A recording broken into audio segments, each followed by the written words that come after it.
د الحجرات مبارکه سوره چې د قرآن عظیم الشان 49مه سوره ده په مدینه منوره کې را نازله شوې ده. 13 مبارک آیاتونه لري. تلاوت او پښتو ترجمه یې له لومړي آیت څخه اورئ. اعوذ بالله من الشیطان الرجیم. پناه وړم الله ته له شړل شوي شیطان څخه.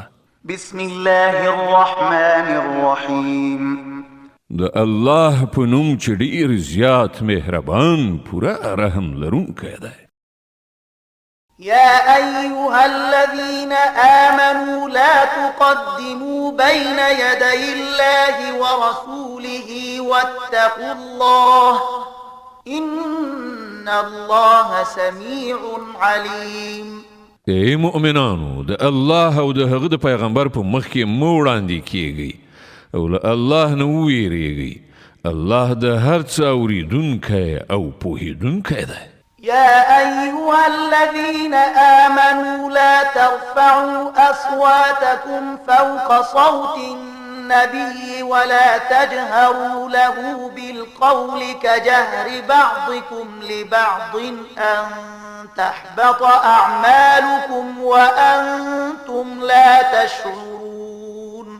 ای مؤمنانو خپل آواز د پیغمبر له آواز نه مه پورته کوئ او مو له پیغمبر سره په لوړه غږ خبرې کوئ لکه چې په خپلو منځو کې یو له بله سره کوئ. هسې نه چې ستاسې ټول کړه وړه ضایع شي او تاسې خبره هم ونه اوسئ. إن الذين يغضون أصواتهم عند رسول الله أولئك الذين امتحن الله قلوبهم للتقوى لهم مغفرة وأجر عظيم. کوم کسان چې د خدای د پیغمبر په وړاندې د غږېدلو په وخت کې خپل غږونه ټیټوي هغوی په حقیقت کې همغه کسان دي چې الله د هغوی زړونه د تقوا لپاره ازمویلي دي. د هغو لپاره بخښنه ده او لوی اجر. إن الذين ينادونك من وراء الحجرات أكثرهم لا يعقلون ولو أنهم صبروا حتى تخرج إليهم لكان خيرا لهم والله غفور رحيم. ای پیغمبره کوم کسان چې تا ته له حجرونو د باندې نارې وهي له هغو نه زیاتره ناپوهان دي. که هغوی ستا تر وتلو پورې صبر کړی وای نو د همغو لپاره بهتره وه.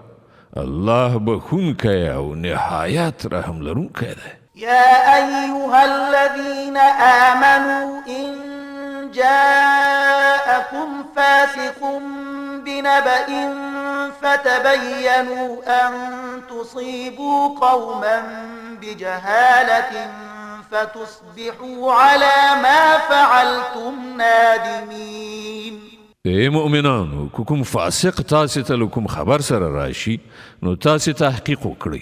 هسې نه چې تاسې کومې ډلې ته په ناپوهۍ سره ضرر ورسوئ او بیا په خپلو کړو پښیمانه شئ. واعلموا أن فيكم رسول الله لو يطيعكم في كثير من الأمر لعنتم ولكن الله حبب إليكم الإيمان وزينه في قلوبكم وكره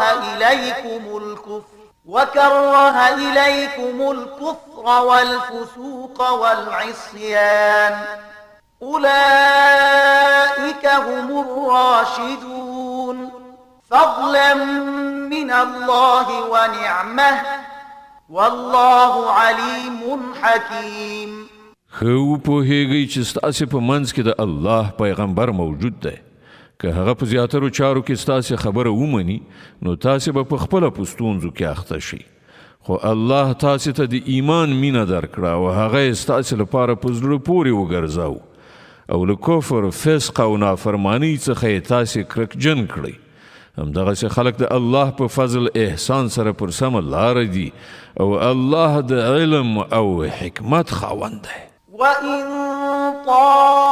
طائفتان من المؤمنين اقتتلوا فأصلحوا بينهما فإن بغت إحداهما على الأخرى فقاتلوا التي تبغي حتى تفيء إلى أمر الله فإن فاءت فأصلحوا بينهما بالعدل وأقسطوا إن الله يحب المقسطين. او کله مؤمنانو څخه دوه ډلې په خپلو منځو کې په جنگ شي نو د هغو په منځ کې صلح وکړئ. بیا کله هغو نه یوه ډله پر بلې تیری وکړي نو له تیري کوونکې ډلې سره وجنګېږئ تر دې پورې چې هغوی د الله د حکم خواته راوګرځي. بیا کله چې هغوی راوګرځي نو د هغوی په منځ کې په عدل سره سوله وکړئ او انصاف وکړئ چې الله انصاف کوونکي خوښوي. إنما المؤمنون إخوة فأصلحوا بين أخويكم واتقوا الله لعلكم ترحمون. مؤمنان خو یو د بل سره ورونه دي نو د خپل ورونو په منځ کې مناسبات سم کړئ او له الله نه وویریږئ هیله ده چې پر تاسې رحم وکړای شي. يا أيها الذين آمنوا لا يسخر قوم من قوم عسى أن يكونوا خيرا منهم ولا نساء من نساء عسى أن يكن خيرا منهن ولا تلمزوا أنفسكم ولا تنابزوا بالألقاب بئس الاسم الفسوق بعد الإيمان ومن لم يتب فأولئك هم الظالمون. ای مؤمنانو نه د نارینه په نورو نارینهو ملنډې وهي کیدای شي چې هغوی له دوی نه غوره وي او نه د ښځې په نورو ښځو ملنډې وهي کیدای شي چې هغوی له دوی نه غوره وي. په خپلو منځو کې یو د بل عیب مه لټوئ او مو یو بل په بدو نومونو سره یادوئ. له ایمان راوړلو وروسته په فسق کې نوم پیدا کول ډیره بده خبره ده. کوم کسان چې له دغه چارچلن څخه راوان نه وړي همغوی ظالمان دي.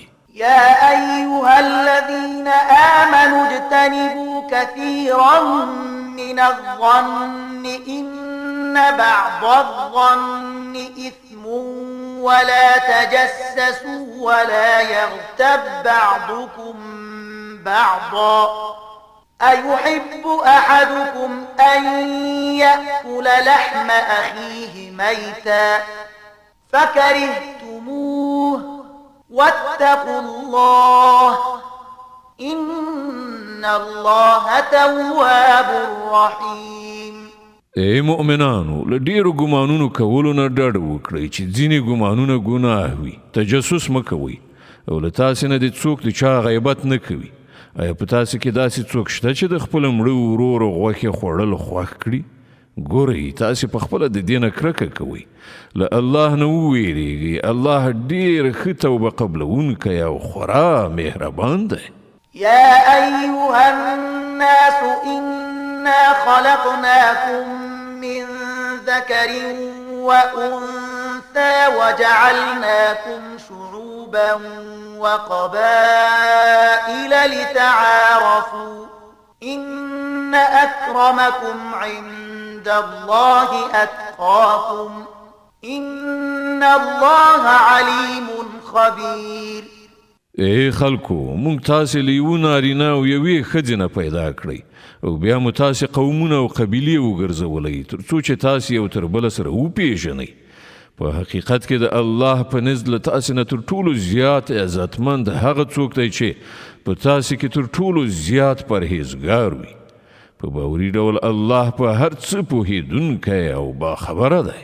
قالت الأعراب آمنا قل لم تؤمنوا ولكن قولوا أسلمنا ولما يدخل الإيمان في قلوبكم وإن تطيعوا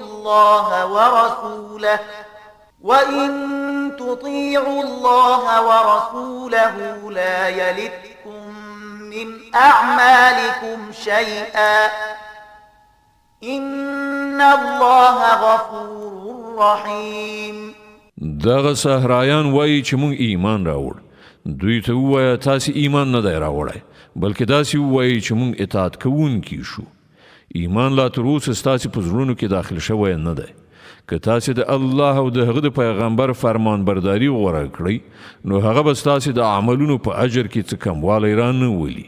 په باوري ډول الله بخښونکی او مهربان دی. إنما المؤمنون الذين آمنوا بالله ورسوله ثم لم يرتابوا وجاهدوا بأموالهم وأنفسهم في سبيل الله أولئك هم الصادقون. په حقیقت کې خو مؤمنان هغه دي چې پر الله او د هغه پر پیغمبر ایمان راوړ بیا هغوی څه شک نه کړ او په خپل مالونو او سرونو سره د الله په لار کې جهاد وکړ. هغوی ریښتونی خلک دي. قل أتعلمون الله بدينكم والله يعلم ما في السماوات وما في الأرض والله بكل شيء عليم. ای پیغمبره د ایمان دغه مدعیانو ته ووایه آیا تاسې الله ته د خپل دین خبر ورکوي په داسې حال کې چې الله د ځمکې او آسمانونو په هر څه باندې پوهیږي او هغه د هر شي علم لري. يمنون عليك أن أسلموا قل لا تمنوا علي إسلامكم بل الله يمن عليكم أن هداكم للإيمان إن كنتم صادقين. دوی پر تا احسان باروي چې دوی اسلام راوړ.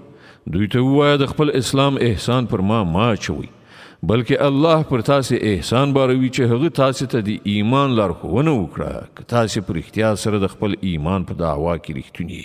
إن الله يعلم غيب السماوات والأرض والله بصير بما تعملون.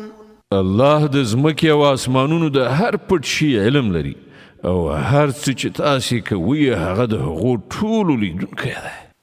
صدق الله العظيم. الله ستر رښتیا ویونکی دی.